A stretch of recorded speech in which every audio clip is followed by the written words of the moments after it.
Hey, so it's Mikiah once again from Great American Movie Review, back with another one of these mini reviews for new release movies. This weekend I went out to go see Gran Turismo, based on the long running racing simulation series. Video game movies in the past, at least, the high profile ones, have had kind of a bad history.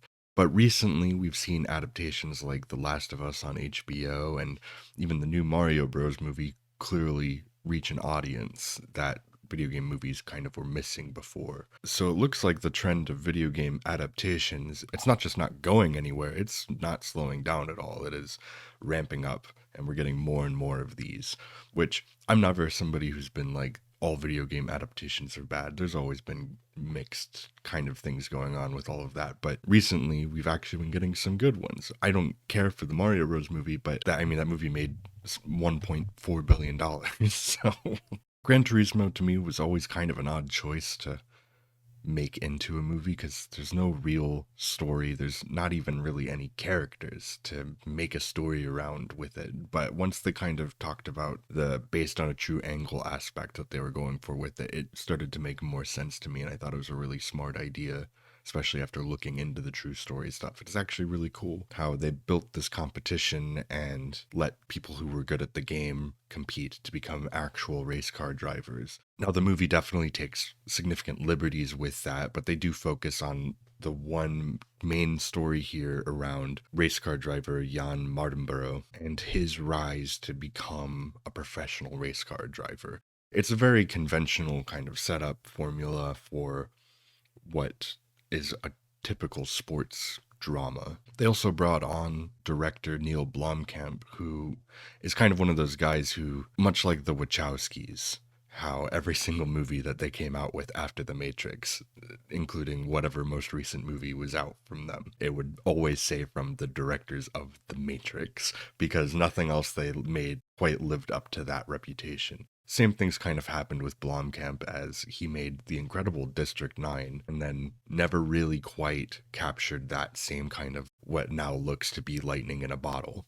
Or I have enjoyed Blomkamp's style over the years. He has a unique blend of sleek and technical while also having a very handheld and grounded look to his films, which they're frequently these very sci-fi heavy movies, big concepts, robotics, all of that. It's actually kind of interesting because you have this movie coming out in a couple weeks called The Creator from Gareth Edwards, the director of Rogue One and Godzilla.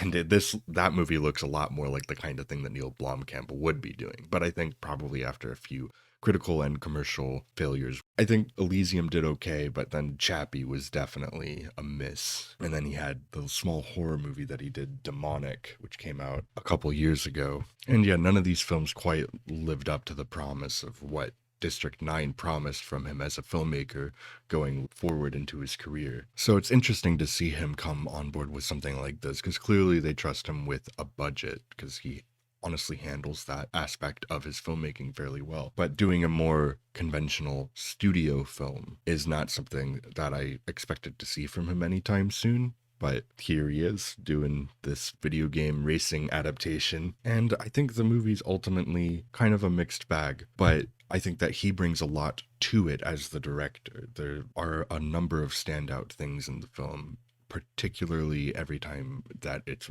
actually on the racetrack with the race cars. He has a very good sense of the speed of it, and it incorporates interesting elements from the games too. I love the way it cuts into like the engines and gets really into the mechanics of it, just as a more stylistic flourish than anything, but it really helps build the intensity, and it gives this nice meat to the actual races.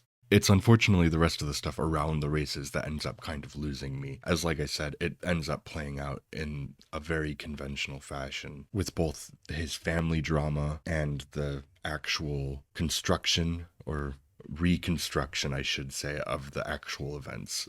I'm not generally the biggest fan of your typical sports drama, but I can get on board with it when it feels very genuine. And this movie does have some good moments with the family. I would actually say it reminds me a lot of the Fighting with My Family movie. If anybody watched that, about the WWE wrestler from the UK, has a similar kind of structure to it. The difference is that movie always felt very authentic to me in its presentation of its family and everything. This movie falls into a lot more traps, particularly in that most of the stuff surrounding all of the racing really feels like a giant commercial for the game itself, for just PlayStation products and Sony products.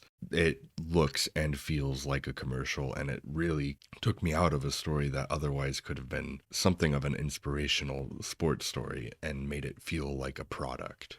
There's also just a number of cliche moments within the writing, and also just really bad game tie-in things. Like I mentioned that there are some really interesting ways they tie in the games with sound effects and visuals in their actual races, but everything that they try to tie in with the games outside of the actual races, once again, makes it feel just like a big commercial. And there's some really cringy lines in there, like, "I'm gonna nerf this gamer," one driver says to the other one when he's actually racing real competitive drivers. Stuff like that is just sprinkled throughout the movie. That being said, there are actually some really good performances in here. I really liked the main guy playing Jan, Archie Madekwe, I think is how you say his name. I've not seen him in anything before, but also I really liked Orlando Bloom's promotional executive at Nissan, and in particular, David Harbour's character. Like, I mean, that guy's great. Hopper in Stranger Things is, of course, a great character on that show, but everything I've seen him in outside of that, he's kind of one of those guys where I'm like, man, I don't know how you got lost in the shuffle for so long before Stranger Things happened, because this guy is just great in everything that he pops up in, and this is no exception. Jimon Hansu as his dad is also great in the movie. However, unfortunately, just like every Jimon Hansu performance, it seems, it is lacking in actual screen time. So he has some good emotional bits, and he plays the distance kind of like, I'm disappointed in what you're doing, but I'm coming around to accept it kind of father relationship. He plays that perfectly, but that relationship kind of takes a backseat to a lot of the other aspects of the movie. And it's not a short movie, it's 2 hours and 14 minutes, which I didn't really feel the length too much, but it definitely felt like some of the emotional beats were sparse. But I do think that part of the length of it is that they do devote so much time to the actual racing. So if the actual racing is the thing that you want to see in this movie, you're gonna get plenty of it, and you won't be disappointed in that. You just might be disappointed in how they framed everything as,